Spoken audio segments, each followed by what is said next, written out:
Hello, everybody. Welcome back. Hi. Welcome back. It's our 88th weekly call. It's Balkans week. I'm Jen. I'm in the Philippines. It's really early for me, but where I don't know where everywhere else is. Okay, give me a second, guys. I'm still waking up here. 1:30 in the morning. All right, let's just get this in. Jesse, what's up, Hey, Jess? good morning, Jen. Good morning. It's just morning. And Christopher, morning. what's up, man? Just Hello. morning. How's everybody doing today? Well, as you can tell by that intro I just gave, the hamster, she's still getting on the wheel. I took a quick nap before the live stream, and then still in the process of waking up. Well, But I like I'm doing good, guys. I'm doing pretty good. Other than that, it's Balkans week, and I like your vest. got my swag on. Christopher, The vest is cool. Here? That's from Romania, right? From Romania. Nice, pretty cool. In the Balkans. And it looks like we got people in the chat already. Everybody, hey, let's go. Hey, Sasho. Hey, Sasho. Yes. How are you? How's everything over there in your side of the world, Chris? It's actually quite nice after weeks of really rough weather. We have had 2 just absolutely glorious days that I have zero complaints. It's been in the 50s and sunny, and I got out for a nice walk today. I don't know if you guys noticed this morning we were having this long technical thing about reviewing some code and so on and so forth. And I eventually, just after I'd read it all and I just needed some time to think, I lit a cigar and I went to the park and I just sat and watched the river for 15 minutes thinking about it. And I feel like I came to the right answer 10 times faster than I would have if I just stayed inside and, Did you say, Arizona boy, did you just say it's nice, it's 50 degrees? And when you say it's 50 degrees, Arizona boy, that's nice. Do you mean 50 degrees Fahrenheit? 122 degrees? If it was 50 degrees, if it was 50 degrees Celsius here, I would be in shorts and flip-flops and ecstatic. I'm just saying. I've got a little Stockholm syndrome going on. Yeah, okay. Yeah. Okay. It's a little Stockholm syndrome is all. I think so, because there used to be a time when you'd say 70 degrees. It's so cold.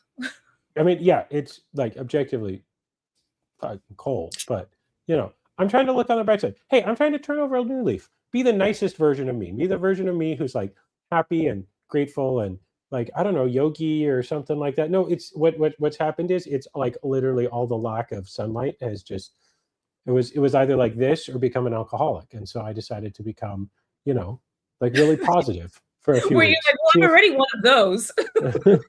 Well, there's that too. Like, you can't be double alcoholic, but you can be like, I was just like, the winter is cold and miserable, but my team is great and I love what I do. And, like, honestly, like I was extremely, you guys know I was sick a week or 2 ago, and I was very negative for like a week and a half or so. I'm actually gonna tell a story here for a moment about that. Okay. Jen asked me, there was sort of a milestone that happened, and I'm sort of known on the team for writing like nice, genuine, thoughtful letters of thanks to the whole team. And Jen sort of asked me, she's like, so are you gonna write a letter about this or whatever you usually do to the whole team? And I'm like, yeah, fuck it. I'm not thankful for shit. I'm miserable and life sucks. And that's what I want to tell everybody. And I don't think everybody wants to hear that. And you know what? That's a real sign. Whenever you feel like that, I'm serious. It's very rare for me to feel like that. Whenever you feel like that, that's a sign that no matter how cold it is outside, it's probably time to go for a walk and or just like, know that things are going to get better. Things are going to get better next week. And you just got to be positive for a few weeks. Spring is coming. Summer is coming. Launches are happening. And now, 2 weeks down the road, we've launched some stuff. Things are working again. The weather's even looking a little bit better. And we just got to be like relentlessly positive. Yeah, we had a good week, actually. We had a good week of... we really did. Software stuff. It was a rough couple weeks. And like, I agree with you, Jesse. It has been a great week. It's been a wonderful week. I think that's a really great message, Chris. I just remember, it's okay to have a tough day, but you don't let it hijack everything. Sometimes when I feel down, I'm like I think of my body as everything about as a system, and I'm like, who does my mind think it is that it gets to hijack everything else? Like it's got control over the body, over like all my other whatever, right? Like who does this mind think it is? And I try to think of my physical body like revolting against my emotional self, and like, yeah, you don't get to have control. Our mind can sometimes be our worst enemy, and it's not working in our best interest, and sometimes feeling down is not in our best interest to be in that state for a long time. It also reminds me of, we've been in the startup life for a long time, and whenever we'd have these hard times, I remember we'd be working late at in Bellevue, the three of us working on the previous company, My Candy stuff, and it was just like, man, it's Friday night. We should be hanging out and having fun, but here we are, just three of us stuck together, working until like 2:00 in the morning. This is depressing. And then I'd always put on "Here Comes the Sun" from the Beatles, and I always said to myself, "This is gonna be." Yeah, it always just makes me feel good, and I always think this is just gonna be a really awesome chapter in my autobiography. This is going to be an awesome, inspiring chapter. And I just play that song over and over. Those days actually were fun. I think now you look back on them. I think now, I don't know for you guys. Like, I think also, remember you talking about your token, how you run out of tokens. I'm having like these days. Actually, we're having a blast too. Especially when you start up, you end up having to wear many hats, and some of them are like, you do things okay, some things better, but with AI, it's like, I feel like if you have that mindset of having to do a lot of things all the time, now with AI, it's a lot more fun. I mean, you can have AI do all the things, like, especially if you're jack of all trades already, like I feel like I'm that more than like expert at one thing. I'm having a blast now because I'm doing a lot of different things with AI. I can do, we've always been people that have to make our own website, make a logo, make our own email newsletter. We do all the little things you think about, applying for business license. All that stuff is just a lot more fun when you have like AI helping you with every little aspect, Mm-hmm. It's just a lot more fun. Yep. Well, so I see Drew here. So I may be many things, but the little orphan Annie, I am not. I will say, so my version, Jen may put on "Here Comes the Sun." Mine when I really need. I mean, I've got my playlist of pump up music, but definitely one that's usually near the top is "All We Do Is Win." So that's a great one. That's I'm the little orphan DJ Khaled or something like that. So anyway, definitely not little orphan Annie. There's some really great hustle hip hop tracks that I like to turn back to. Every day I'm hustling. People, I love that one. You may find this. Get tired. What were you saying, Chris? No, I was just gonna say you may find this funny because I'm usually a classical music guy, but for hustle music, all the best hustle music is hip hop. Yeah, it really is. Really is. Like the original Mortal Kombat song. That also helps. Yeah. Solid. Mortal Kombat. Yeah. So, what do we think of the new streaming spot? By the way, I think I finally. You guys have seen me fiddling with the camera just a little bit because I think this is the final setup, and just trying to. But I got the lights now moved in here. I got a nice chair to sit in so I can be comfortable. I got a spot to put the camera where it's actually at eye level instead of like whatever was going on last week where everybody was just seeing the top of my head. And I did like your whole background with the rich mahogany books in the library in the back. It looked like you're going to burn them down with your big cigar. So it was like precarious situation. I mean, I liked the library too, but we had to move, so no more library. Yeah, you can paint a library picture. Get a big picture of it. So it looks like you're in the library. Well, cigars are more important though. Well, I was thinking actually what I might do is try to get like a nice UpRock logo. It needs to be matte, so it's not all shiny from the lights, but just get like a nice matte UpRock logo and put it up on the wall behind. Something like that. Or lit up with LEDs or something. I don't know. I'll figure it out.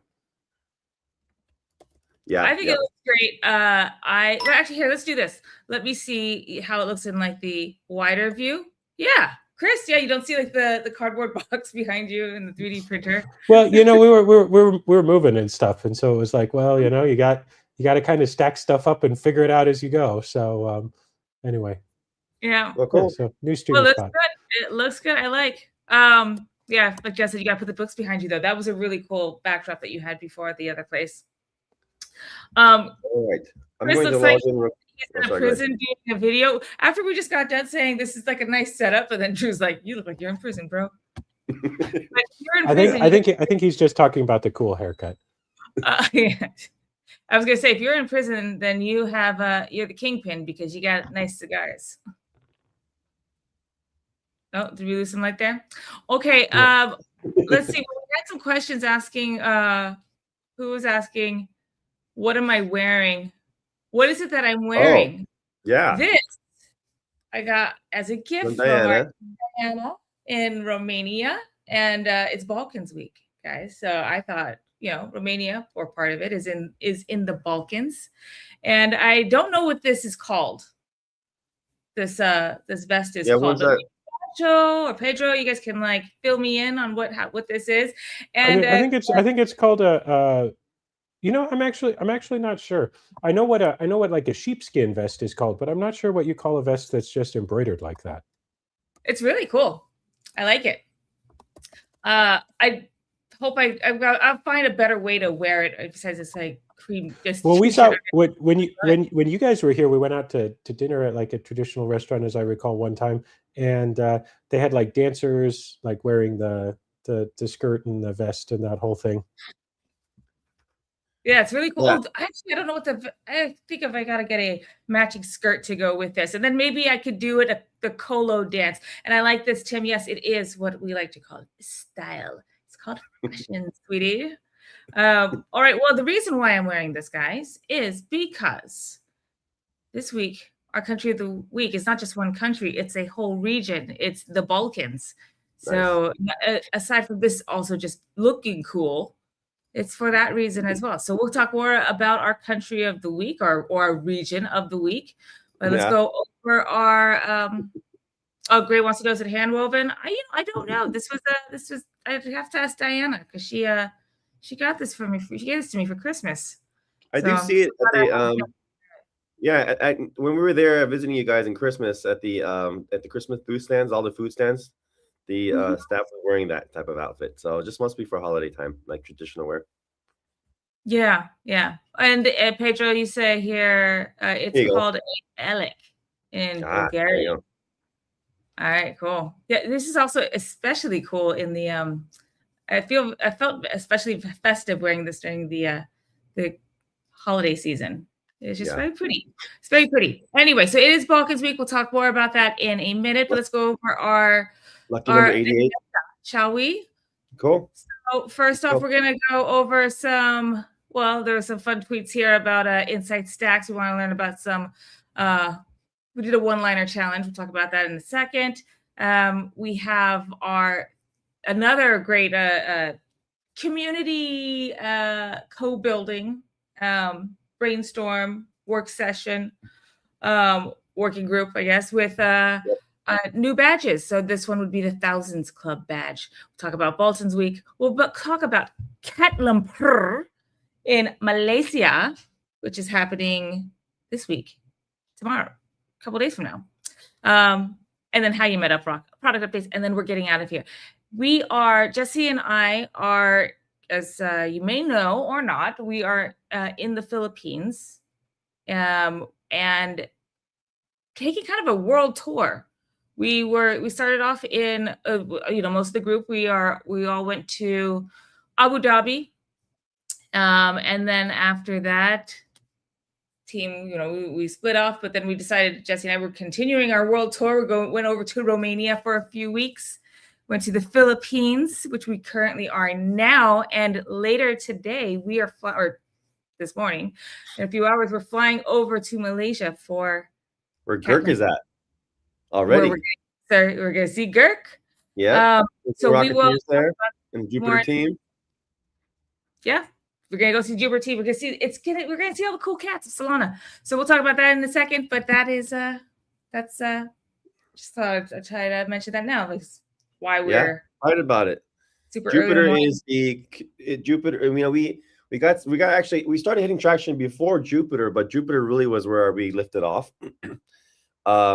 We launched a couple of partnerships right before that, but then we got accepted into the LFG Launchpad, which was their first token launchpad. And the Jupiter community was super awesome.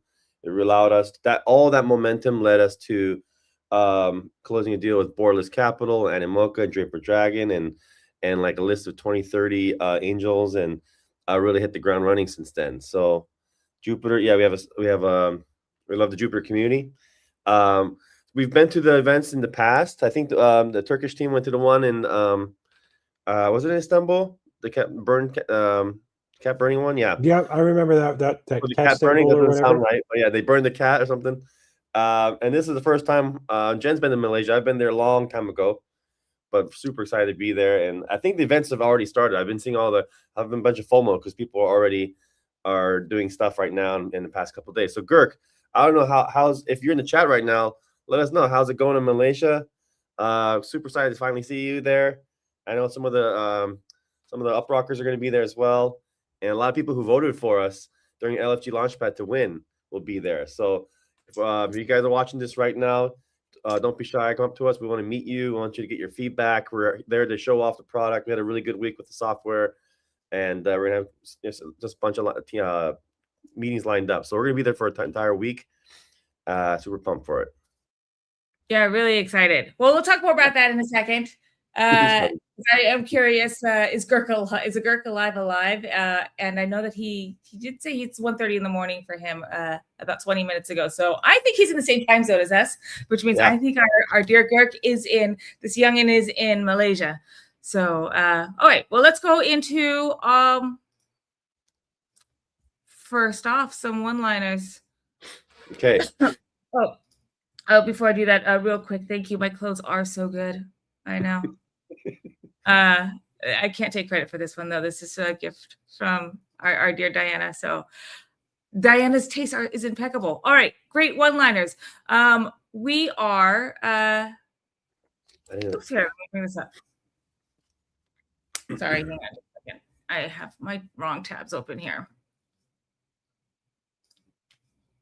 All right. So after the live stream last week, we did a one-liner challenge. Yeah, so we wanted to do is we wanted you guys to replay what we're talking about. Jesse was talking about insight stacks, and share your own take on what insight stacks is, what it unlocks with AI or for AI, and reply under that post that we had on X. And we were going to give top three responses, or three favorite, 1,000 UPT each.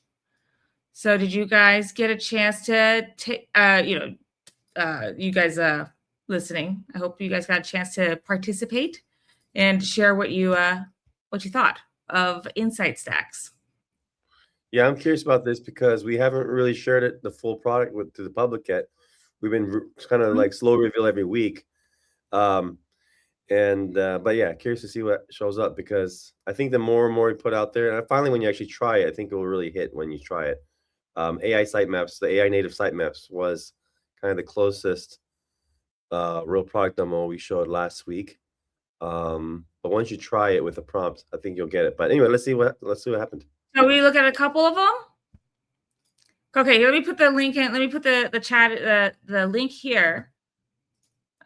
This is the one that we wanted you guys to take a look at. And here we go. This is the one we wanted you guys to take a look at. That's where you could watch it, then you could post your reply underneath. Let's take a look at what some of the ones that we got here. I didn't get a foot. I'll be honest, I didn't have a chance to look at all of them yet, so I don't know if I want to. Oh wait, I don't have the right screen on here. I don't know. I might need a little time to decide on a winner, but we're gonna pick three. Maybe we'll pick them now. 3 winners. Let's pick one winner now, and we'll pick the other 2 after the stream. There we go. That's a good idea. Okay, so let's look at this. Here we go. All right. So again, the task, folks, was to watch the Insight Stacks chat, or watch the video here on the broadcast. It's around a minute 40, or I'm sorry, an hour 40, where Jesse starts talking about Insight Stacks, gets into it in detail, and then so we wanted to hear what you think Insight Stacks will unlock for AI.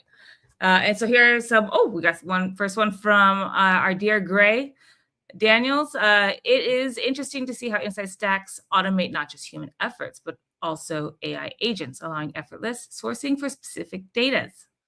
Morrow says Insight Stacks helps AI understand what's happening on the web in real time. They pull data from across the internet, organize it in a way that AI can use, and help models spot trends early and give better, more accurate answers. Parker says, instead of AI struggling with slow, old, or chaotic web data, Insight Stacks makes the internet feel like a fresh, organized database built just for AI, especially powerful in UpRock's decentralized network, or DeepIn, using people's real devices worldwide for geo-specific and trustworthy data.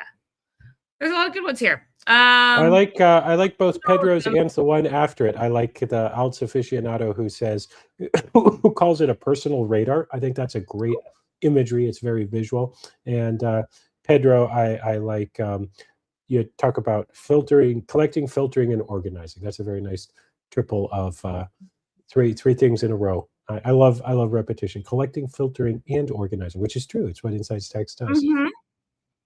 Yeah. Okay. Well, I guess we could start with those two. Well, certainly Alts aficionado. We're gonna say yes for this one because I do like that personal radar. I can already see the visuals for it too. I like that. Something that gives me some visuals to work off of.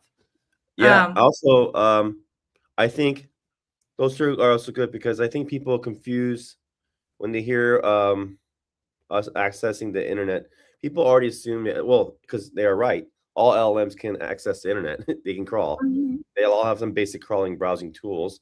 So they confuse access with intelligence. So I like these two because they imply a couple things that are way different than just one-off crawls or snapshots of data.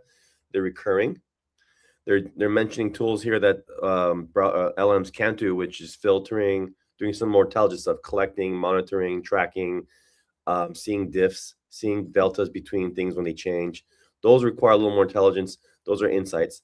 And then radar also implies that it's happening on a recurring schedule. Like you kind of want to see what's happening. Ping, Like ping, a ping, ping. ping. You're getting a pulse of the internet, and you really want to see that over time. So I like those two as well. Anything like that is important because we want to make sure people don't confuse access to the web, which a lot of AI already has. It's not the point of access. It's more about what happens if you can track things with and have the tools to compound intelligence over time or insights. And I just did a post about this too. I think a couple days ago. Let me pull that up real quick. Okay, so we're gonna, while you do that, I think we decided alts, Pedro, Yeah. and then we'll decide a third one after the stream, and we'll announce on X. Okay. Pedro, I think you're on the chat right now. You're in the chat, so congrats. Nice. Mm-hmm. Jesse, you're gonna share something? Yeah, just Balaji had a really good point. He's he's in former CTO of Coinbase. He's doing the thing called network state. He says much of his digital job right now is preparing context for AI models. He spends a lot of time organizing files and folders, naming everything correctly, introducing things in the right order, and then only asking AI to do something in clear written English. And I just thought that I think a lot of people feel that way. And actually, this is exactly how I'm thinking about Insight Stacks as well. So I kind of replied back that this whole point of gathering files into folders to preserve context, it's the same reason why we all keep dozens of browser tabs open. And now those browser tabs, a lot of them are AI chat rooms. But you're not actually hoarding tabs. You're actually holding context and memory. You're using that tool, all these browser tabs, all these chat rooms that you're keeping. You never delete them. Why? Because your own brain can't actually hold them all the time. You can maybe hold 7 points. And I think like the average study is most people can kind of at one time keep like 7 ideas in their head. But when you have a big decisions, this is why you hoard tabs. This is why you hoard AI chat rooms. We don't want to get rid of that stuff because each tab represents a fact, a constraint, a comparison, or a reminder of something you need to check on. Again, you need to reload the tab. Those are all the things you need to reconcile before you make a decision. And today, when you do that for LLMs, you drop all the files like your company information, like Balaji's saying, into a folder. Well, you can't just take all that tabs, all those chats, and just drop them into a folder because there's other things in there that are not that are in your head. So all the search prompts that you created to create all those tabs, all the chat rooms that you have, the discussions you had with the chat rooms, You also have stuff that's in your head, all the rules in your head. So this tab is for this. So reload this every week. This tab is for just monitoring. Maybe it's tracking something. This tab is really more important. I wish it can alert me for something. And then these 2 tabs I'm doing to compare pricing or compare pictures or whatever if you're planning a trip. All that's living in your head. All that context, all those rules are in your head. You can't just, you have to type them out and drop them. And so if you think about, if you want to have a expert superhuman co-pilot that's just able to not just crawl the internet, but do this stuff with you. So instead of holding just 7 points of information in your head, they can hold hundreds or thousands and have superhuman insights. You need an insight stack that has the tools that understands how human makes decisions today, which is why you don't just want to search stuff and discover information. You want to do things that you're already doing on your computer or on your phone, which is you're holding tabs open. You're creating all these rules in your head of when to check things, when to compare things, when to take notes on stuff. When to reload the tabs, when to actually ask ChatGPT for information on a tab, when to, all that stuff's in your head. And this is why, even with AI being so amazing, we're still overloaded with information. We still have a bunch of tabs open. We still use a bunch of apps. We still have pictures we look at, podcasts we listen to, audio we listen to, videos we look at. And so a superior way to look at something is not a search engine, because search creates more tabs. Is an insight engine is we take a stack of tabs and create insights and use AI to help synthesize all that, monitor it, remember it, keep notes, and then that will lead to better decision making.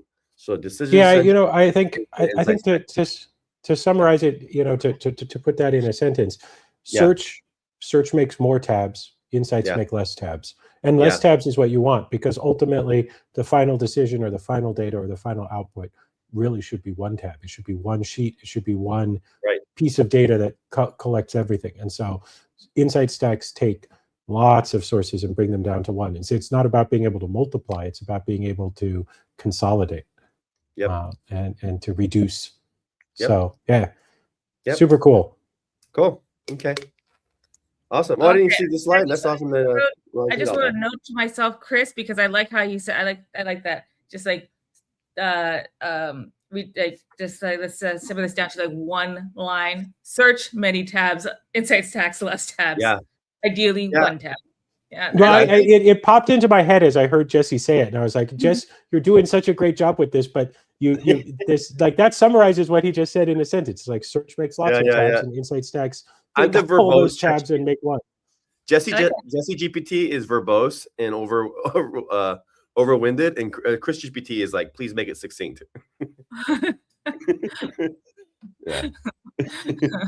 And I'm like, point number 17. And bullet points A through C, and then bullet points Roman numerals 1, 2, 3, 4, 5, and then there's a joke, like my brain is like has like 100 browser tabs. It's like 100 browser tabs that are open.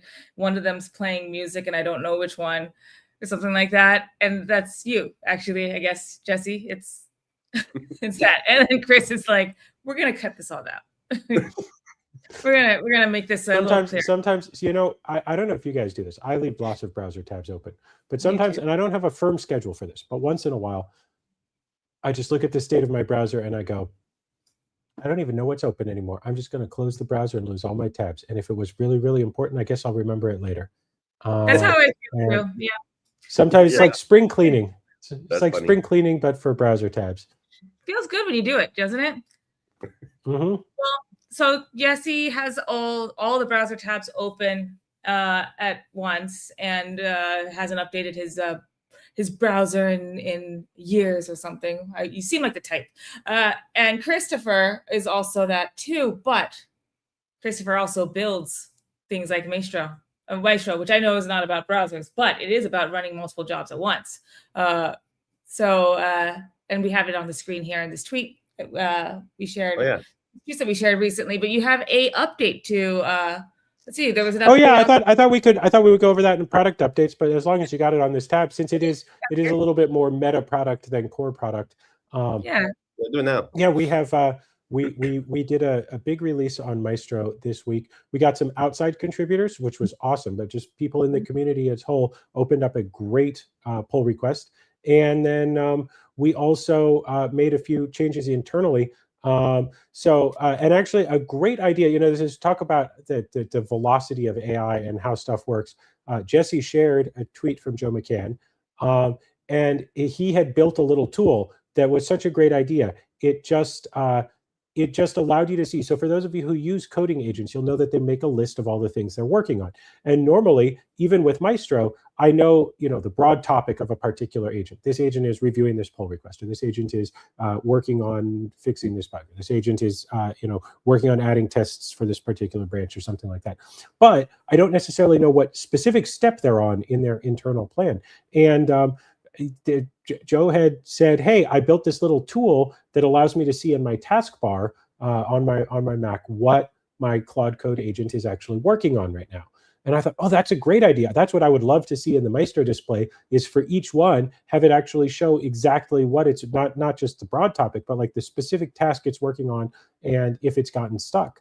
So we added that to Maestro. That was one of those great, from idea to shipped implementation was like less than 6 hours, and half of that was me not even thinking about it. It just and it's super useful. We also have, for those of you who like to do so, if you're typing up a big prompt for the AI, Maestro is all a command line tool, but now it has mouse integration, so you can actually click the cursor around inside the text, and the speed of software development with AI is just absolutely fascinating. And we have a few other quality of life features there. So anyway, there's a nice new release of Maestro out. And if you do AI coding, you should definitely check out Maestro, because it allows you to run local sandboxes, so you can have multiple independent copies of Claude Code or other coding tools all running simultaneously, all on your local machine. So and in secure containerized sandboxes, so that you can comfortably give them permission to edit files without having to worry that they're going to trash your computer. Great, guys. So go check that out. It is github.com. UpRock.com, Maestro, Maestro, Maestro. Great Nice. update. Yeah, Yep, it's just, cool. I feel like it's been, you've been getting more and more contributors, more and more feedback. It's really clearly you built something here that has struck a chord, and people are, very It's useful for. I mean, very useful for our team. I mean, I'm glad it's useful for people in general. I see how much our team uses it, and I think it is clear. Jesse said this before, and I think you're absolutely right. You hear people talking about this kind of thing. They're like, oh, we built a tool to run multiple agents, or to have agents run agents. One of the contributions we got from the outside community, which is a great idea, is what they called batch mode. We might rename that eventually, but the basic idea is good. You can actually, when you have something that's going to potentially require multiple independent agents to work on, you can actually write like a whole file describing what needs to be done, and it'll actually start one instance that can then have the capability of starting extra instances and monitor them and see what's going on, and so you don't even have to be prompting the individual instances. You can just, it's like a mid-level manager for your AI coding agents. Yeah, it's manager that we great. like. Mid-level manager that we like. We don't want to bash in the head. No, I mean, you still delete them when you're done with them. They're gone forever into the ether. It does, yeah. Okay, you can still do the things you want to do to a mid-level manager and not get arrested for it. Exactly. But actually, what's interesting, Jesse, I don't know if you've experienced this. Have you ever had such a great coding session with an AI coding agent, and then you look down and you see that the context window is almost full, and you realize that this buddy of yours, who's been a great buddy for the last 40 minutes or an hour, is about to disappear, and you actually want to write him like a heartfelt goodbye letter, like, hey, I know your context window is about to close and you're about to disappear, but I just wanted to say, like, thanks, you were a good friend while you lasted. No? Okay, maybe I'm anthropomorphizing a little bit too much here. Oh. Oh, right. That was awkward. Okay. Yeah, it was awkward. Jesse, did you hear what he said? Yeah. I did. I was on mute. It didn't go through. Oh. Sorry. Wrong time to mute a comment. Okay. Well, all right. Let's go. Let's move on. So we did jump ahead a little bit about product updates, but I jumped here because you were talking about the Balaji post. I guess we'll talk more about this. I'll go back to this when we get to the product updates again later in the stream, because I want to just talk about maybe a bit about like what's happened in the past couple of years over at UpRock, and that's kind of what we're talking about here. But let's go back to what's happening this week. Oh, we went over our one-liners. Jesse, we've discovered, is a great listener. What? Imagine being his wife or husband. I don't know, or his partner. Wow. Okay. I'm just kidding, Jesse. I'm just kidding. Jesse's probably like, is someone still talking to me? Yeah. You've been talking to me this whole time? You've been talking to me this whole time? What? Okay. All right. Okay. Well, moving on. We have a community request. We're asking you guys to help us with some ideas for a new badge. Let me put this up on here, and it's called the Thousands Club. Here's the post on X, and it's about what's your share your rank. So post if you got 1,000 UPT or more, take a screenshot, post it below, and we're working on a custom badge that if you have when you have 1,000 UPT in your wallet, you get a little badge for being in the Thousands Club. And it can be hard work coming up with these visuals for stuff. So we asked you, help me design the badge. What is a symbol that represents thousands to you? And I really appreciate everybody's help here, because sometimes really coming up with a visual for something that can be kind of abstract. It's like, man, where do I even go with that? What would I make? And I'm not an artist, so it's doubly hard. But I've been using an awesome tool called guilting my artist friends into helping me. But another tool that I just recently that is a great tool. That's almost always the best tool for anything. Yeah. Just ask a friend who knows what the heck they're doing. Yeah, it's great. What I also used to be able to do too, it's like I used to be able to say, here, I'll make a quick website for you. If you could do like this artwork for me for like whatever, or I would get a free tattoo if I would do a website and do some sort of trade. I can't do that shit anymore. I haven't been able to do that in a long time because of now like Wix and Squarespace and all that shit. And now Lovable. Now I can't do anything like that. So now I have to find other ways to guilt my artist friends. But just tell people you'll train them a free AI if they do something for you. Yeah, that will last me a little longer until they figure out how to do it themselves. So, and since my time is coming up on that, we asked, well, maybe not my artist friends. Let's ask my friends in the UpRock community. And so we asked you guys, help me come up with some badges. And I'll work on I'll use Layer AI or something similar to actually make the badge. But it's really nice to have feedback or suggestions on what this thousands badge could look like. And also, it's fun to see your guys' posts on in the thread with your 1,000 UPT, 1,000 plus UPT in your wallet. So anyway, thank you so much for the ideas. I've been working on the site for insight stacks the past week and a half. So that's been taking up my time. But as soon as I'm done with that, I am going to get on this badge and make something. So hopefully by next week, I will share it with you guys. What we've got for your thousands. Cool. I think that this is I think the answer is obvious, but Jesse, Christopher, will you be in the Thousands Club? Of course. Have you been mining? Of course. Or not mining. I'm sorry. Contributing for the past 2 years? Yes, I certainly have. Not had your connection interrupted for the past 2 years?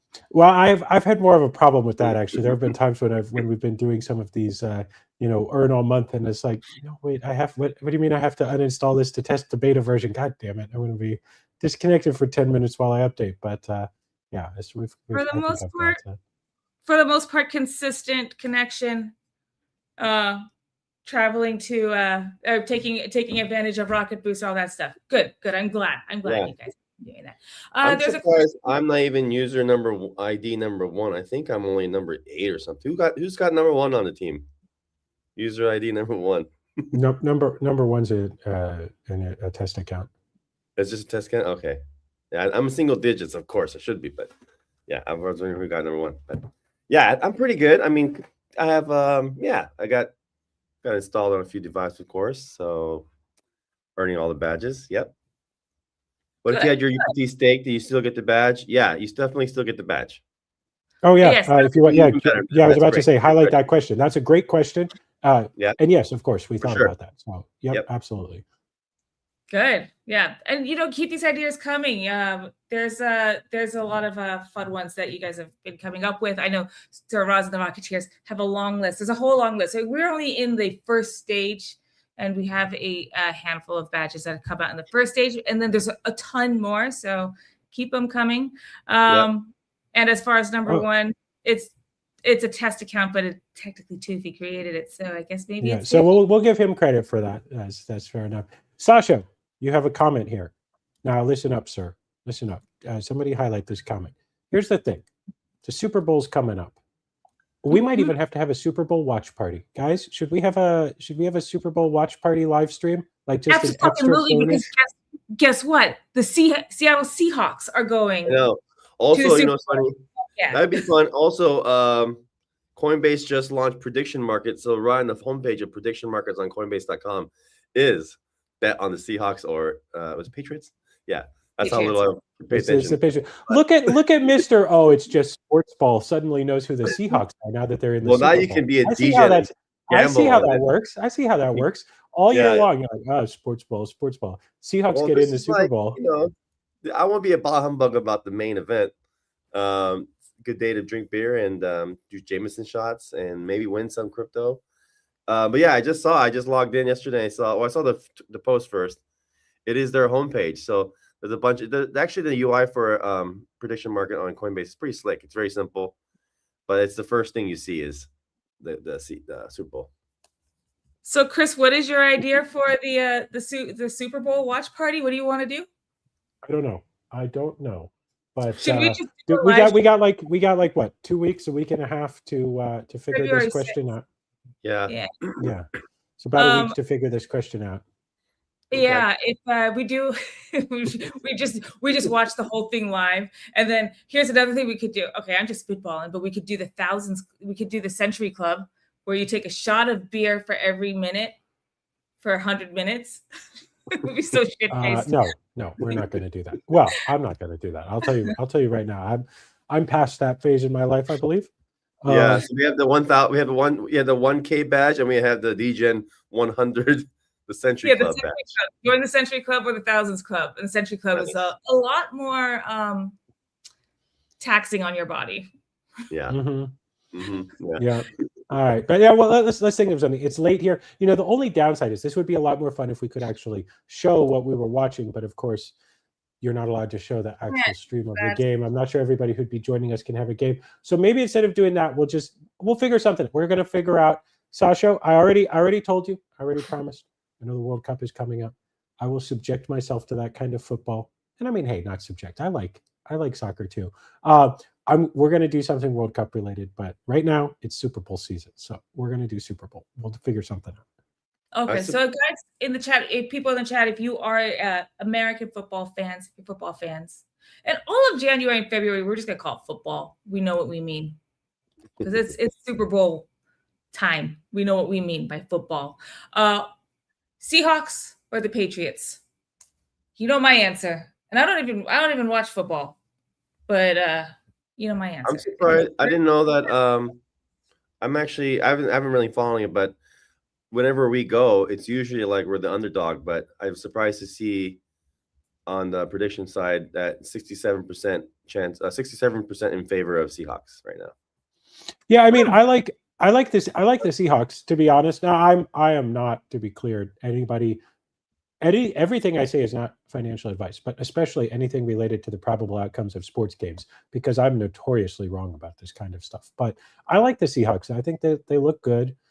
This is a hard one for me because obviously lived in Seattle for some time, so I enjoy the Seahawks, but also I went to college back east. It was Patriots country, and so I know a lot of Patriots fans. Definitely, had to watch a lot of those games because that's what got put on in the common rooms in the evening because there's a lot of Patriots fans back there. So, you know, if it had been the Patriots versus whoever the hell, maybe I would have been on the Patriots. But with Patriots Seahawks, I think I got to go for the Seahawks. Yes, good answer. I think so too.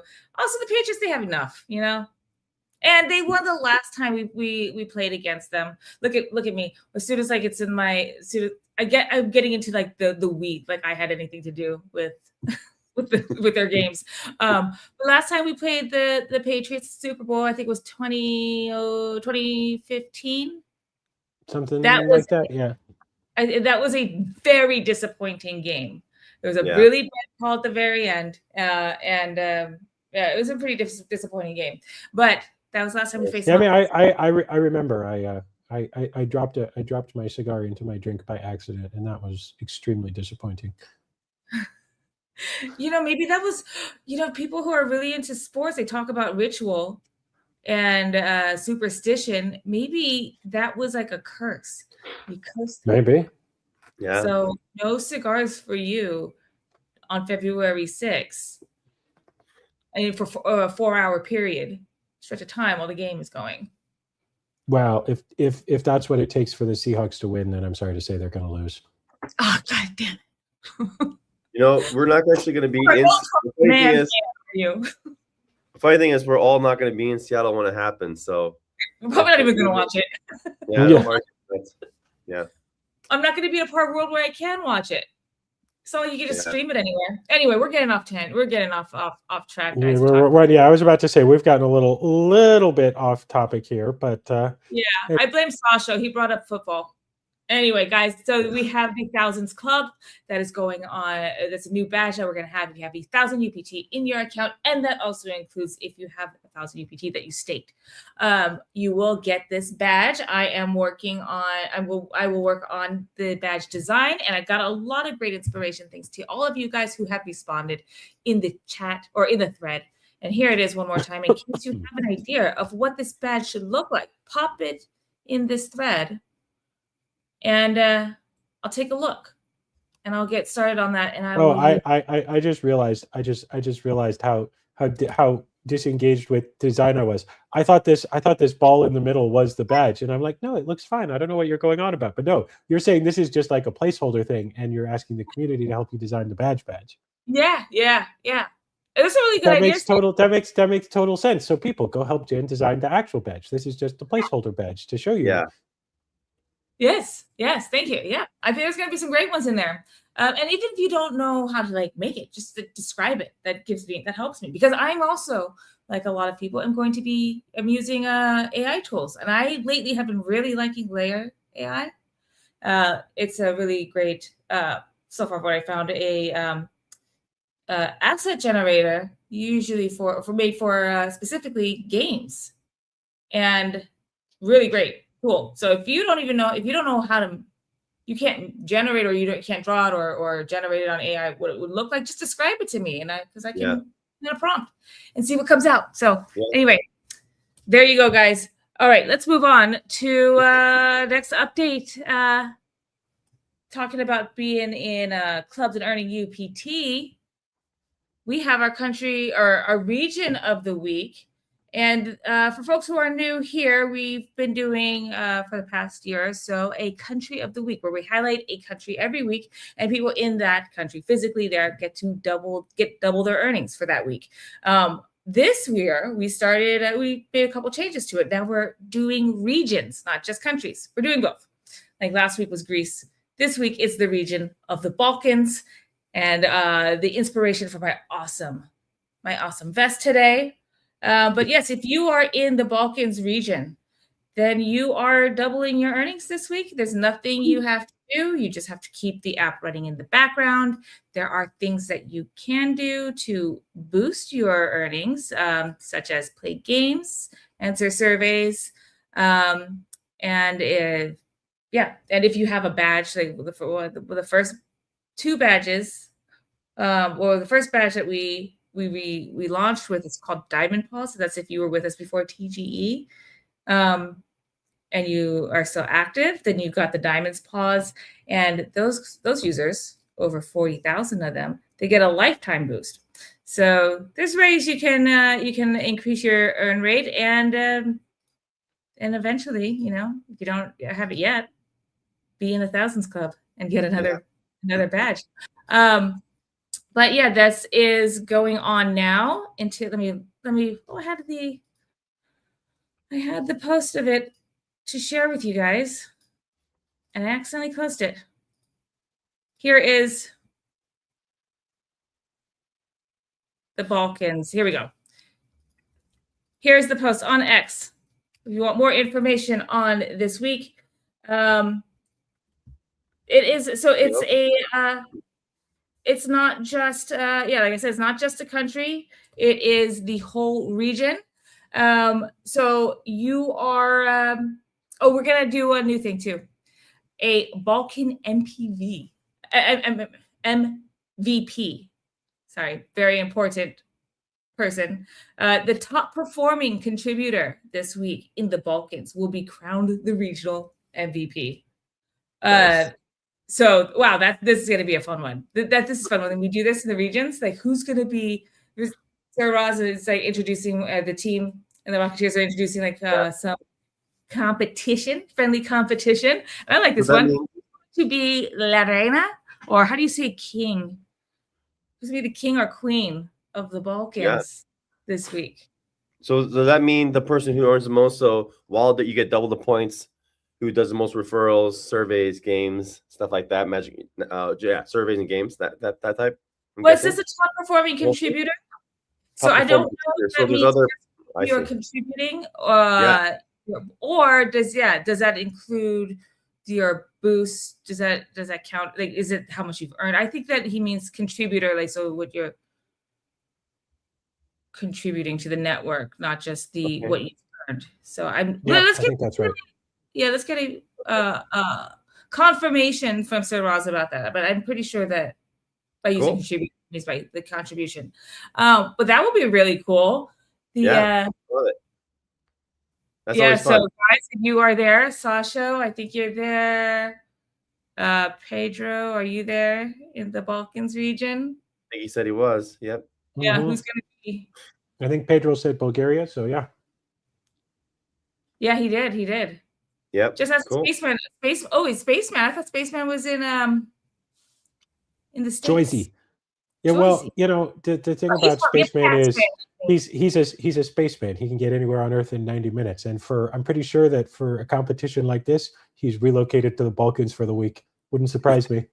Spaceman is just pretty much the king anyway. Like, definitely, there you go, America. And I think, Spaceman, are you a Pats fan? Are you going to be rooting for the Pats? I'm sorry to bring it back to the Super Bowl, but I hope that if you are, you reconsider and I'm pretty sure if he's from the part of the world that I think he's from, he's rooting against the Pats, not for the Seahawks, just against the Pats. Now, I could be wrong. Now, Spaceman, I will say this: if you wanna go get like the full Balkan experience, just take a couple of trains and the Long Island Railroad out to like Far Rockaway, and you probably hear more people speaking Balkan languages than you do in large parts of the Balkans, to be honest. But definitely, you can get every Balkan cuisine out there, equally as authentic as in any of these cities. And then the next more authentic outfit, the traditional outfit. There's this, and there's also the Adidas tracksuit. A lot of people don't know about that authentic. Hey, look! I got my gold chain. I got some Adidas somewhere. I can get real authentic, real native here. Okay, well, guys, that is so we'll see who the winner is. This is going on, started on the 26th. It's going on till February 2nd. And I'm excited to see who is going to be the top contributor. And I think we're all lucky that Spaceman is in the States, because if you were competing against him, as Sasha says, there's no way that you'd stand a chance for MVP, because he already has a crown for a lot of stuff. Certainly surveys. As Sasha says, he is the GOAT for sure. All right, guys. Well, then we are continuing on our world tour, our physical world tour. Jesse and I, in a handful of hours, are going to start our trip, heading over to meet our dear Girk in Malaysia in CatLumpurr. And catch up with Girk there, and then the Jupiter team, and there's everybody, just everyone. My first time in Malaysia. I'm super excited. Now, how do you say this? Actually, how do you say the city name? It's one of those things where I read it all the time. Kuala Lumpur. Never have to say it. Kuala. Not koala, but Kuala Lumpur. I think. Kuala Now, Lumpur. I'm obviously not Malaysian, so as with so many things, actual Malaysians probably throwing their hands up at my pronunciation. But I think that's pretty close anyway. That sounds Kuala Lumpur. right? Yeah. Kuala What it is KL, you nailed. yeah, KL has great food. Such good food. I Yeah. bet. We're Yes. right next to the convention center, so I think a lot of the hotels are all really close by. So it's going to be a good one. as you probably know, Jesse, as with any of those big cities, the best food is well, I can't say the best food, but you always want to get a couple blocks away from like the really heavy hotel areas. Just like the weather should be nice. Just like walk 2 or 3 blocks, walk 10 minutes, and you're going to find stuff that's so much better. Last time I was there, the best place places were like kind of like these big outdoor, like a street market, a little bit, sort of like the hawker centers, but not quite. Yeah, absolutely. Those are places to go. 100%. And just outdoors, just a lot of street food. Those are the best. Those are awesome. So yeah, we'll do a lot of that.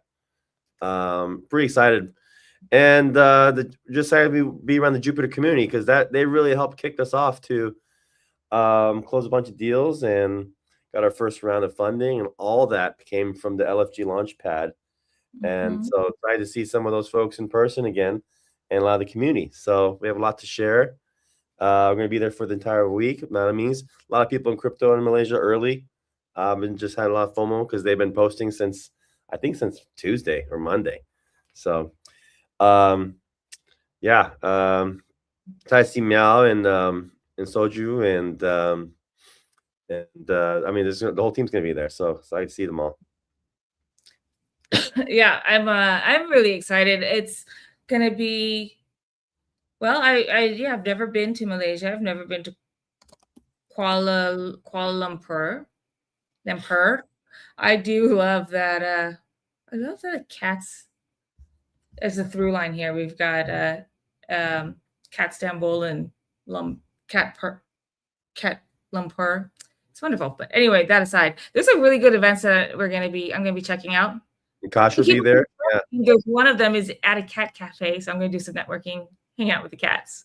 Cool cats and actual cats. Is that what we're calling it? Not networking at the cat networking, cafe? Yeah. It's just me ignoring everybody and just petting cats. Yeah. Yeah, that's it. Like what cat people do at parties. 100%. No, it's going to be great. There's a lot of great a lot of folks are going to be there. And actually, I'm not sure if you're still in here, if you're still here, Girk, because I know for you it's the same time. It's 2:30 in the morning, but I'm really excited to come to meet you in person. And yeah, it's been I've seen the name for years, but it will be fun to meet you in Malaysia. And if you drink, let's have a drink. And if you eat, which I'm pretty sure you do, we all do, let's have some really good food. Yeah, they look like they've taken over the whole city. I'm just going. If you go through the X feed, just type CatLumpurr. A lot of people are there. They're promoting it. Super team's they're all flying in. So it's a great first convention of the year, and it's gonna lead right into Solana, APAC, and Hong Kong. But yeah, I can just kind of going through the feed here. Kosh has been posting a bunch, teasing out some of the alpha they're gonna drop. So I'm really excited to see what they're gonna reveal for their products. I think there's a whole unconference event after, I think, which will probably have a lot of the founders and startups that are showing up. So excited to check that out. Yeah, looks awesome. So it looks like right when you walk in, even the airport, I think they have a bunch of like really cool just digital displays. Like they really look like they're kicking it up a notch again, like they always do. So it's gonna be good. Okay, yeah. Cool. Well, all right. Cool. I'm excited for you guys to go to this. Yeah. Me too.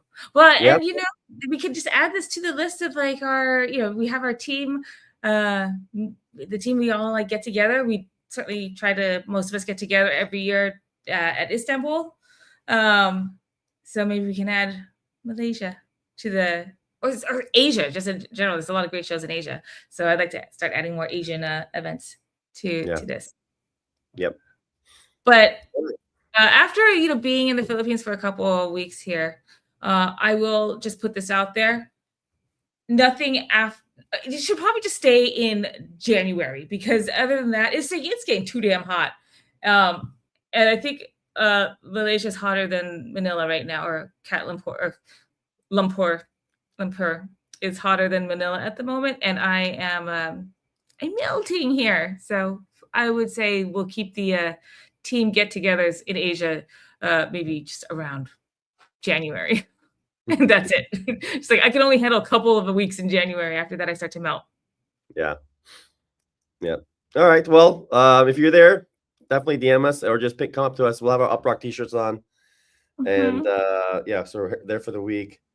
And like I said, we'll go over the product updates, but we're also there to actually show the insight stacks in person and show off AI native sitemaps, all the insight stacks that we can build, some of the strong use cases for it. So I'm excited to show that off too. So that's it. I'm excited to be there. Yes. All right. Well, let's go on to another deep question we want to know is, thank you, Sasha. Good luck in CatLumpurr. We'll have a good time. Yeah. How I Met UpRock. Oh, wow. You guys ever watch that show, How I Met Your Mother? A long time ago, a little bit. It was a little cheesy. But this isn't. But I mean, I everyone knows what it is because it's been on every in-flight Wi-Fi permanently, continuously, along with like Young Sheldon and the Big Bang Theory. It's like the law is that every new airplane has to be delivered with those on the in-flight entertainment system. Yeah, exactly. The same like 7 episodes or whatever. It's like a random episode in like season 2 or something, or season 3. They always do that too. Like you never know, like what's the story here? You just like dropped us off in the middle of it. That said, I have avoided somehow miraculously How I Met Your Mother on the plane. Yeah, there's always some good movies, but yeah, that show is okay. There's they have some moments. So what's this about here? How I Met UpRock? How I Met Your Mother might be okay depending on who you ask, but How I Met UpRock, well, I mean that's a good story no matter who you ask. Got water all over myself. And we asked all of you guys. We were curious. How did you meet UpRock? How did you find out about us? How did we get connected? And we asked you to just curious. When did your journey with us begin? How did that happen? And drop your replies in the thread, which I will put right here. There you go. And I guess we could go over some of these, and we're doing it live because I haven't read all of these yet. As I bring this up, actually, how we met UpRock. Well, I mean, the three of us, all of us, we didn't meet it, but how did it happen for us? How did UpRock happen? I mean, we've all been working together for a really long time. Yeah. And Tufi was like, hey, let's do something. Let's do something in this. We all knew we wanted to do something next. It was going to continue doing something in Web3 crypto. And Tufi was like, deepen, let's do something. And I think it was kind of like just a great marriage, a perfect timing a few years ago.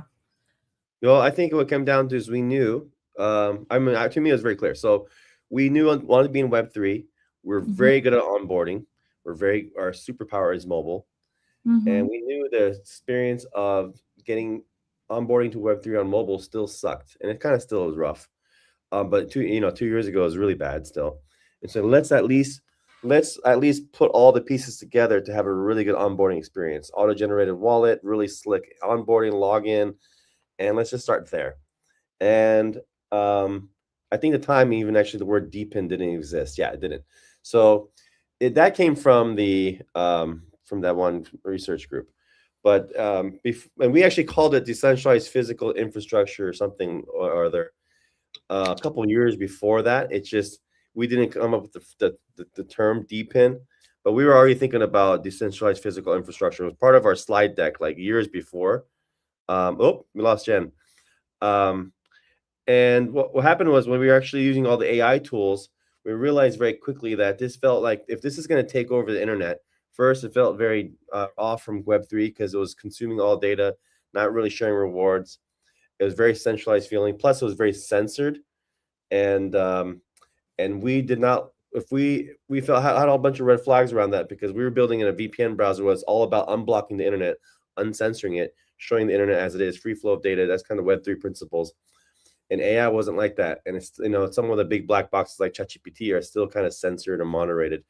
So we felt that way. I bet you a lot of other people feel that way. And that was our eureka moment for UpRock because we knew operating a VPN browser, even having us centralize operating that with 30, 50 locations around the world, it was very hard to unblock the internet.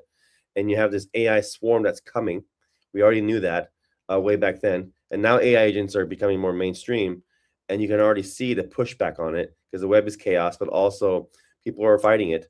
You can't fight it. It's inevitable. But you want your agent to be able to go out there, get data without being censored so you can trust it. And the only way you're going to be able to do that is kind of like a user-owned browser network, right, which is UpRock. So user participates. You own it because you own the tokens. You're owning it because you're participating. You're earning tokens. You're buying the tokens. You're helping facilitating this free flow of information for this AI web. And that was the eureka moment.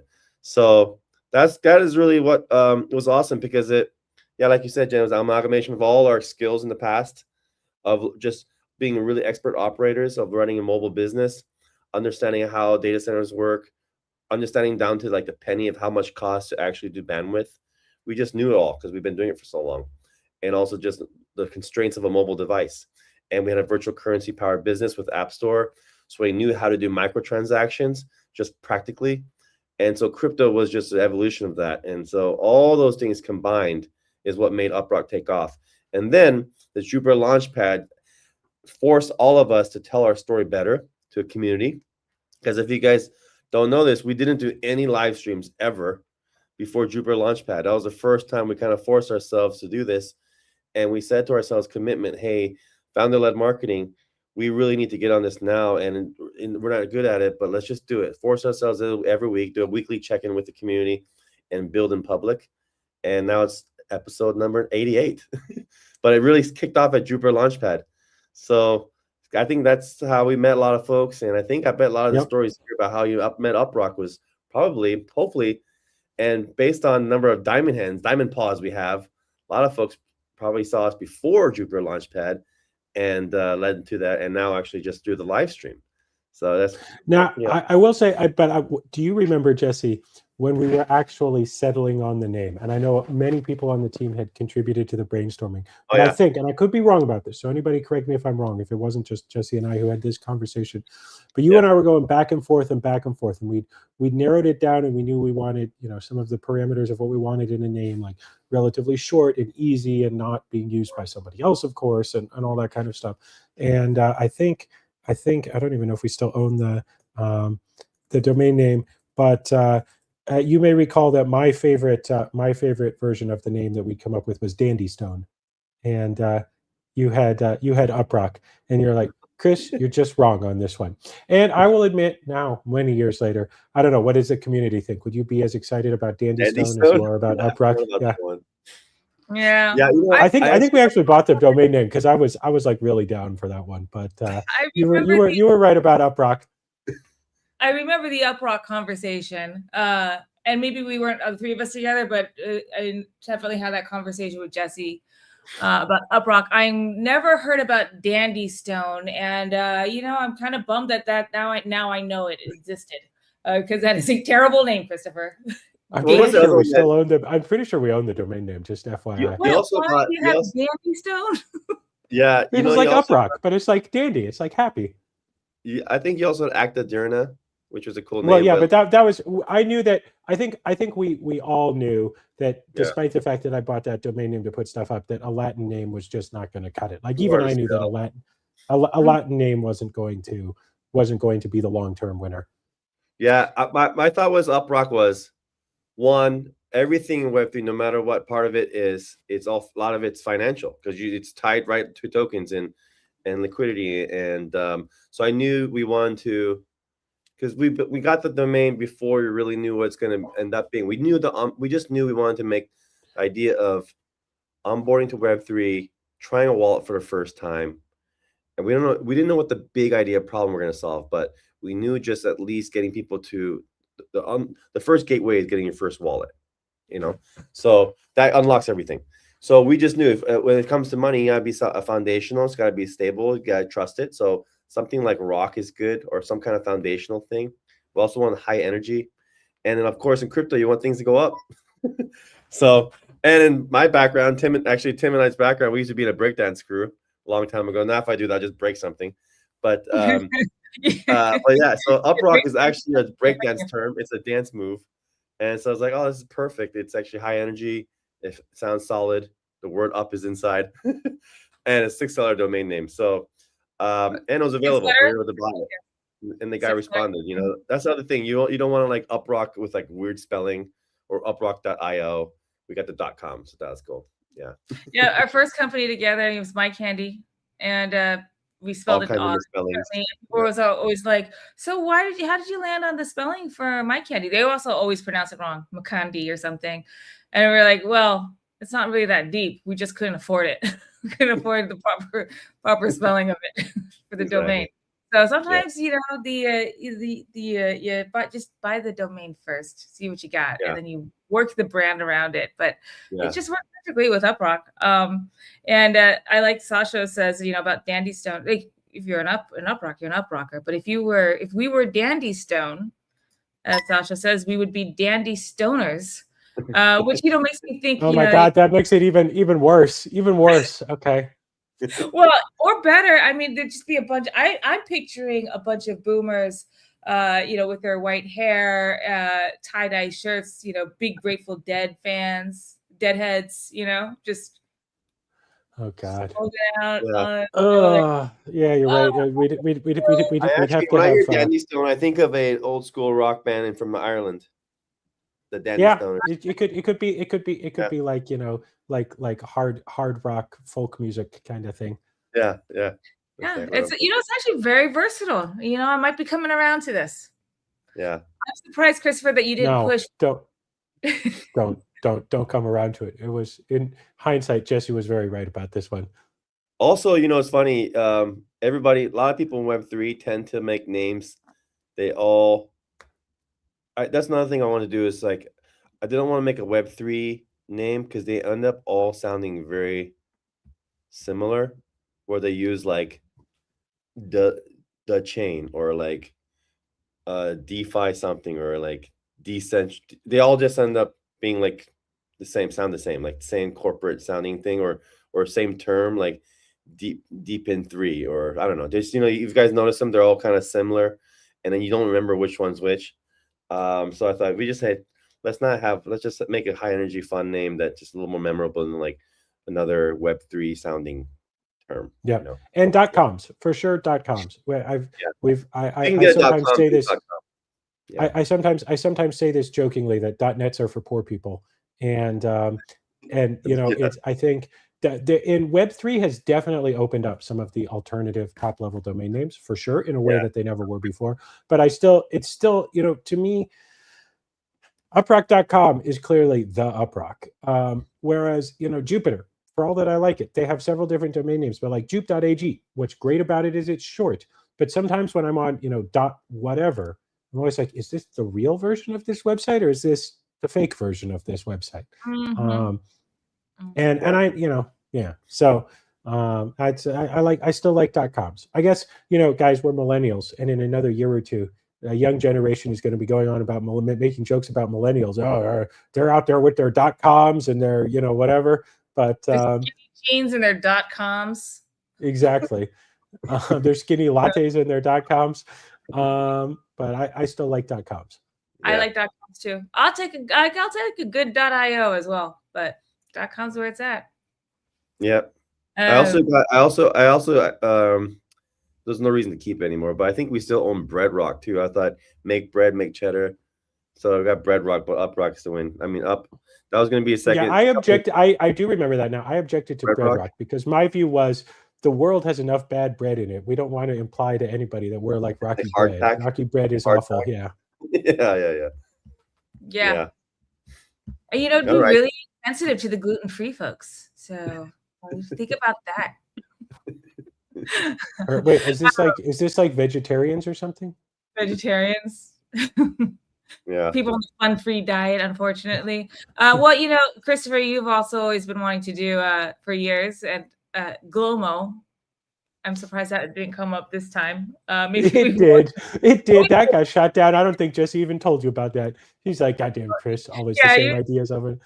Jesse's probably like, I don't need to burden Jen with this. I don't need to tell her that Glomo's back. This Guess who's back? Ugly head. Glomo's back. Back again. All right, we're going on a tangent because this is how we met UpRock together. But we want to know how you guys met UpRock.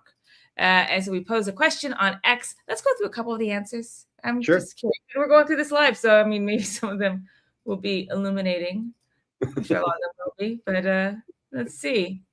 Here we go from Daniel. So came across the UpRock vision on a Juke research article. Oh, nice. Citing knowledge abstraction. Oh, yes. Yeah, I mean, you've been with us for a long time.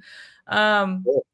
I remember, yeah. That's great. Morrow found UpRock through a tweet about earning with unused bandwidth and gaming inside of Solana. Yep. Yeah, that's Perfect. great. Oh, that's Sasha. Cool to see that, because actually that core conviction of the knowledge abstraction layer actually was one of our best. And Chris, you coined that term, but that I think we all just kind of intuitively knew that this AI storm's coming and it needs to be able to, and we knew how hard the internet is chaos, and we just being in the VPN business, you just know how hard it is to get data, structured data, and so that's the core conviction that when a lot of other things got brutally cut, and some things we just were completely wrong on, but that's one that's been a kind of a through line. Like that's a core conviction that actually is still today, still a vision that like holds true. So very cool. That. So Jesse did mention the very first version of this that Tufan and I were working on, where we were just exploring ideas around the engine and how to build this and how to collect data and how to collate data and how to sort of abstract the knowledge into something useful. I called it acta diurna, which in Latin, it's a term. It meant the news of the day. And it was the idea was that you needed not some sort of a historical snapshot, but you needed, and news, of course, now often means something a little bit charged, and you're talking about like news in general, or news specifically. But I meant more in general. Whatever's happening, it's the news of the. It's different every day. It is ephemeral. We don't necessarily want the indelible record, although we want that as well. But there's lots of ways of getting that. But what we care about is what's happening right now. Yeah. Yep. Cool. Okay, so tomorrow. What? Oh no, I'm just going through these. Go ahead, Jen. Oh, so we got Sasha from Mike. So Sasha learned about UpRock, met UpRock through Mike, which I haven't seen Mike in a minute. He popped up a couple weeks ago, but I haven't seen him in the live stream. But Mike Air Force, or as we also like to say, Mike as fuck. That's really cool. And Mike's been with us for a long time too. Vincent learned through Super Team Earn on that bounty that we were just talking about. That I think it was like the largest bounty to date when we launched that on Super Team. Pedro dreamed that he was the last living person on Earth, and then suddenly there was a knock on the door, and there was Rocket, our dog, on the doorstep. Wow. I love it. Also, I'll have what you're having. Now I know what the dog is getting up to when she runs away for a couple hours. I guess that she could run all the way down to Bulgaria and back in a couple hours. Nice. Oh, the story behind just found it on his Seeker, or on their Seeker. I love that. Oh, sweet. That's cool. That's great. Cool. Hey, welcome. We love it. That's why we've gone to the extra trouble and effort to publish on the Seeker store. Solana Mobile is it's a long-term project. It's something they're working hard on, but that's we want to support that. So that's awesome to hear that somebody found us. They are getting as former app store builders, we know how hard it is, and then have to also build a phone for it. But the new publisher portal, because you used to distribute the terminal, the new publisher portal is pretty. It's getting better and better. So you can, as a developer, you can see your, visual presentation. So you can see your screenshots and stuff. It's a little more like Play Store now, but also the App Store itself has the Dap Store itself looking nicer too. And there's a section where you can get highlighted. So definitely keep installing us through the Seeker Dap Store. And obviously 5-star ratings help, because the more attention, positive attention and comments we get, the higher chance that they're going to rotate UpRock as one of the featured dApps. So keep that up, guys. That's awesome. Yep. Yeah, that's great. All right, well, actually, so let's get into since you're talking about Seeker, and actually, a lot of these I can see are about being referred by a friend. That's cool. I think this is a great segue into some product updates. Okay, let's do it. We have an update to Android that Ray could just push the button just a couple of hours before the live stream started. Okay. And by the way, Jen, we do have a hard stop around 3:15 because we have to head to the airport. Oh my gosh, this went by so fast. I told Jesse before this live stream, I was like, I can't, I'm not feeling so good. My throat hurts, and we got to go to the airport. Let's just keep it to an hour. And here I am rambling on almost an hour and a half later. Our drivers are going to pick us up soon. Right. Okay. And I got to pack. Okay. So we'll go through this quick. We have an update to the Android app that just was released this week, or a couple hours before the live stream is on Google Play.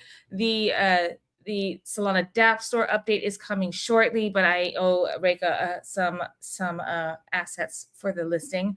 That is coming shortly. This update includes a fix to the badges and achievements, so you can see your active badge in the rocket booster. It also includes some updates for crawling, which let's see, crawl improvements and metric updates. And on the topic of being referred to UpRock from your friends, by your friends, it comes with a manual referral code input. So you guys can, if you have somebody signs up for UpRock, they forgot to put in a referral code, like their friend invited them, but they forgot to use their link. They forgot to put the code when they signed up. Well, guess what? Now you have 48 hours. You can still do it. So you can just go into your account, settings there. Yeah, Jen. Tell me about friends who sign up for an app on their friend's recommendation right in front of the friend, and then don't even bother to enter the referral code. Okay, thought you maybe forgot about this. Okay, here's what happened, guys. What had happened was I was trying to figure out, I needed an eSIM, and Christopher helped me because I needed one for as I'm traveling, and Christopher helped set me up. And with Roam, which is I'm actually glad you brought this up, a really great eSIM provider. I've been using it, and we're working on it. We're working on something really cool with them, by the way. That's Philippine company. More information that's not because of the whole thing with eSIMs and everything else. That's going to be around the end of the quarter before we can actually ship that. But we're working on something really cool with them. But anyway. We are, and I've been using it, and I really enjoyed it. I've really enjoyed it. I haven't run out of my credits yet. I've been using it a lot, but it's wonderful, super easy to use. Anyway, Christopher set me up, and as I'm setting up, he's like, "Don't forget to enter my referral code." And as he said, "Don't forget to enter my code," I hit enter, and I was like, "Oh shit."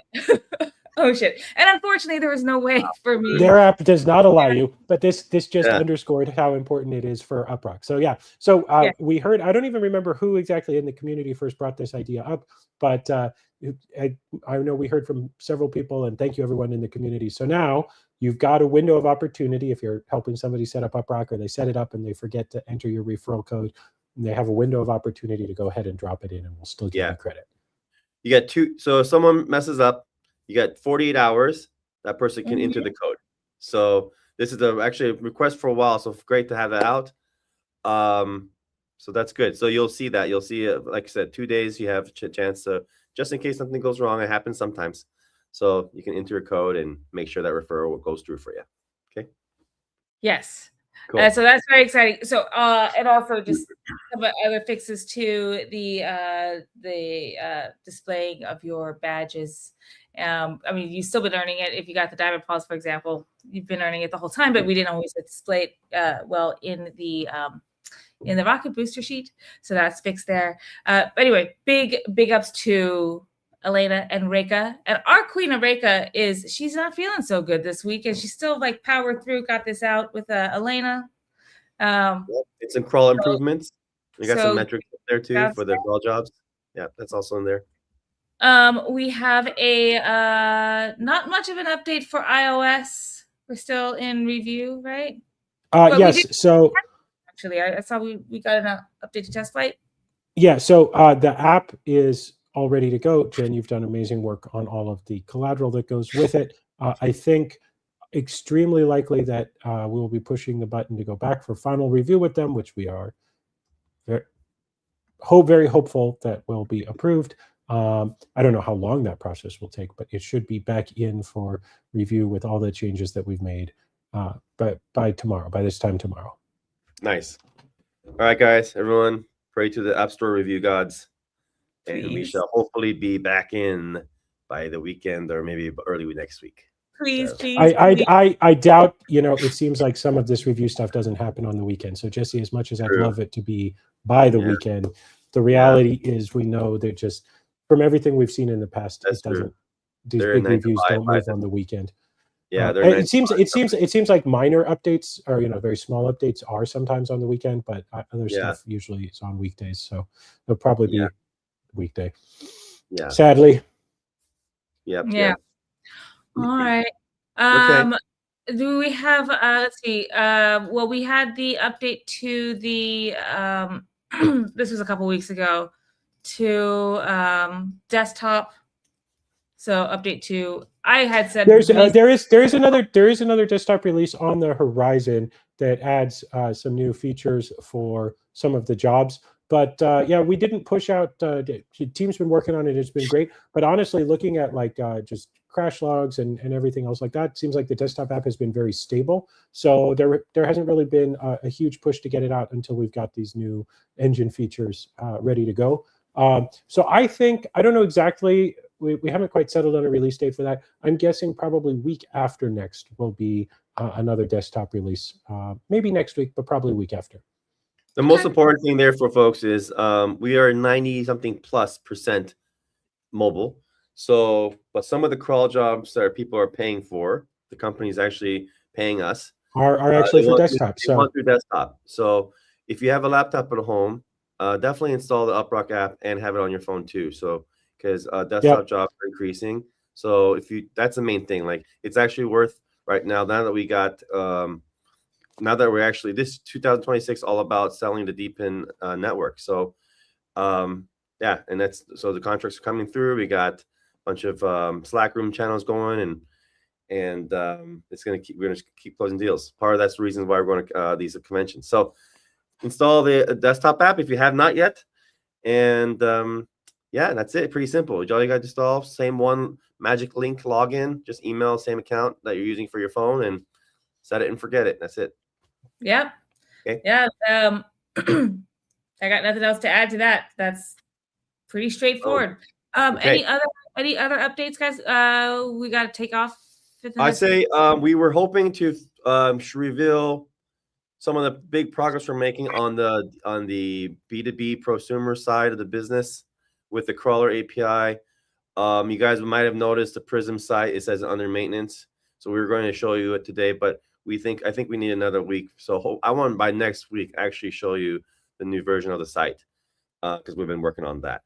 So that's probably let's just I don't have to say too much there because I think we want to show it's going to be a proper. We're going to spend quite a bit of time on it. I think I have some slides. Well, and if you want to see a real preview of one of the super cool pieces that's going in there, watch last week's live stream because Jesse showed some of that off. And exactly.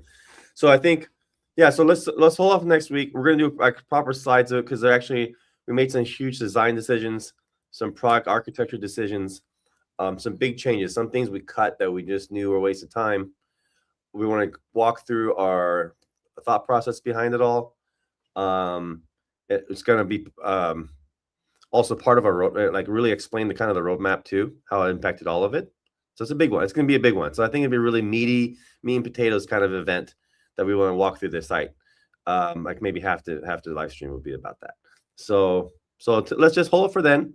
But we're still cooking on it, and we'll probably do it while we're in Malaysia on the live stream. So nothing else today. I think that's the main products updates. Yeah. All right. Well, let's wrap it up because I have to pack, and we have to leave in a couple minutes or something. Well, we do have a. This is you're traveling like me now. People always ask me like, "Oh, you packed?" I'm like, "What do you mean am I packed? It's the night before. I'm not leaving until 5:30 in the morning. Why would I pack now?" Yeah. So Jen, I approve. This is how I pack. I have learned a lot from you over the years about your traveling. It's like, yeah, why do I got to go that early? Yeah. They don't close the airplane door until 10 minutes before departure. So if you're there 15 minutes before, you just wasted 5 minutes. I feel like I'm very efficient now. I don't mind wearing the same shirt, and especially if it's like your UpRock shirt, it solves so many clothing issues. Just wear the same thing and wear them inside out. You can be very efficient. I feel like if you had like dissolvable underwear and socks, you wear the underwear. This could be a good product idea. Dissolvable underwear and socks. So you start them on the door. By the end of the night, they're all gone. Oh God! Right? No, that's no. Efficient? No. We're going to go back to the drawing board on that one. So anything else sell like tens of dollars worth? No. Okay. Tens of dollars, yes. All right. Well, we do have an outro song for the theme of CatLumpurr. I haven't heard this one yet. No one's heard it. I just made it on this live stream. So okay. All right, guys. We're gonna say goodbye. So long. Good night. Good morning to those of you for whom the sun is about to rise. And as always, everyone, thank you for spending your Thursday with us. We appreciate it a lot. This was a fun one. Thanks very much, everybody in the community, for interacting. And we hope you all have a great weekend. Install UpRock. If you get somebody else to install it and they forget, you can still get your referral rewards. And with that, Jesse, I'm excited to hear the new CatLumpurr song. All right, everybody. See you in Malaysia. Bye. Bye.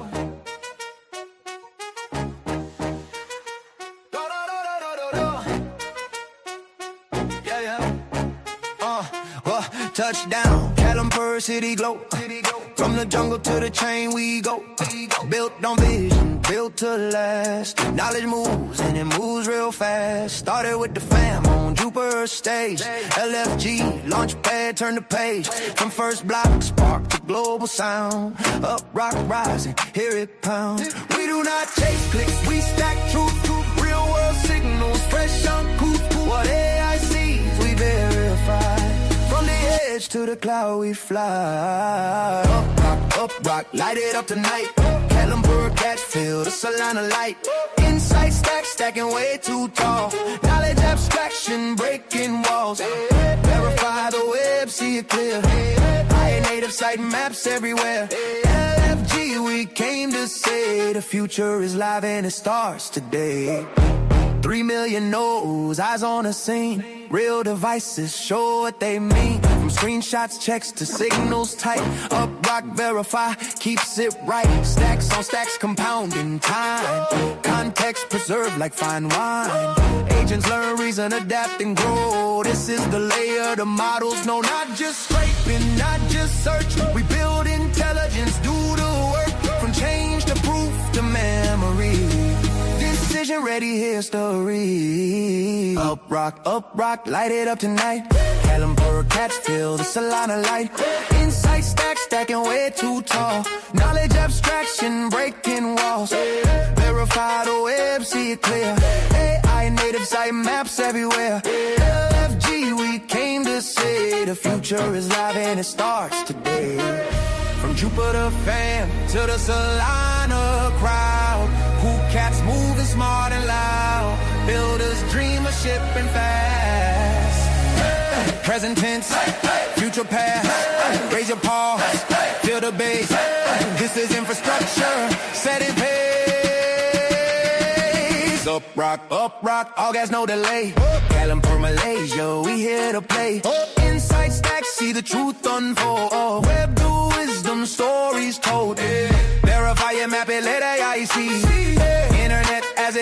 meant to be. LFG, together we say, UpRock forever, we lead the way.